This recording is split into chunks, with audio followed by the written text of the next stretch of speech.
So ayun mga kagulay, isang magandang hapon at welcome back nga pala ulit dito sa aking channel.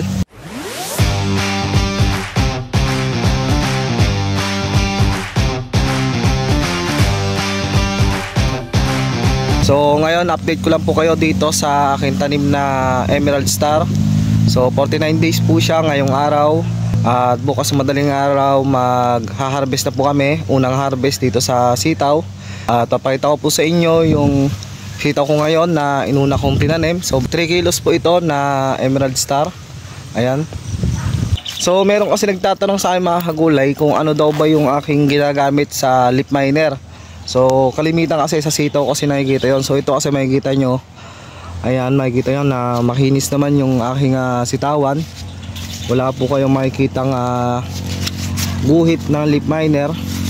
Ayan, so meron kasi akong ginagamit dito mga kagulay. Papakita ko sa inyo mga kagulay itong aking sitaw na para maging sample doon sa naging resulta ng pag-apply ko nung lason na yon. So yung mga kagulay, samahan nyo ako para sa mga may problema po sa leaf miner. Baka sakali po makatulong yung aking ginagamit na lason. At dito nga pala sa video na ito mga kagulay, hindi pa ako nagpo-promote kung ano pa man yung aking masabing lason dito. Basta't yun po yung aming ginagamit sa aming mga sitawan.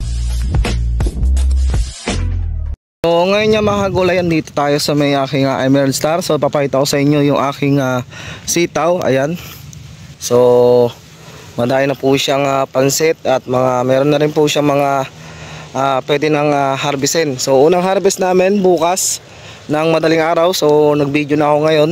So galing pa ako ng talungan at dumiretso na ako dito sa may sitawan. Ito yung mga bulaklak niya. Ayan, so makikita nyo may pansit tapos may bulaklak pa. So ngayon nga mga gulay, dahil lang usapan natin sa leaf miner, ayan makikita nyo.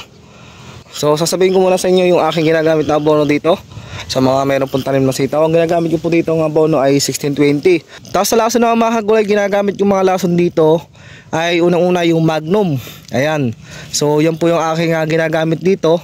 So bali pinupuro-puro ko siya ng pag-a-apply dito sa aking sitawan para po yan sa mga white fly, sa mga leaf miner.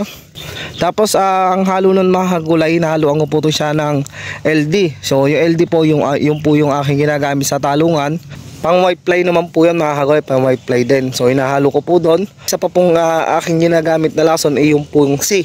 So sa mga pang-uod naman yan mga kagulay. So mapapansin nyo nga na wala naman siyang kagat sa kanyang mga dahon. So makikita nyo buong-buo yung dahon niya. At syempre yung pampaberde natin, permis, meron tayong fungicide dito. At yun nga yung score. So nakahalo po yun sa tubig. So palagtimpla po ako ng score na 250 ml. So meron po tayong mabibili niyan. Kung tawag po doon ay 1/4. Ang timpla ko po doon 2 liters po. Nagtitimpla naman po ako ng 50 ml sa kanyang sa aking ginagamit na sprayer. So bale pag pinaghalo ko po yung Magnum, yung C tsaka yung LD, 50 ml din po ang timpla ko sa 25 liters. So yun, sino man mga kagulay pang-uod yun, isa pa sa mga bulaklak din. So iniwasan din natin yung may mga tusok kasi uod mais po yung nagkakaroon dito na dapat ay wag nating hayaan na pumasok sa ating mga sitawan. Ayan, so yun, sana nakatulong yung video ko na to sa mga magsisitaw, yung may tanim na sitaw ngayon. Tapos abangan nyo yung iba kong update dito sa aking sitaw. Kung ano man po yung aking ginagamit na iba pang lason ay sasabihin ko po agad sa inyo para po makatulong. Po, lahat po yun, iba-ibang company po yun. Huwag po kayong matakot na mag-try kasi hindi naman po ako nagpo-promote ng mga lason. Yung mga gulay, sana nakatulong. Comment lamang po kayo dito sa aking video kung meron pa po kayong ibang katanungan.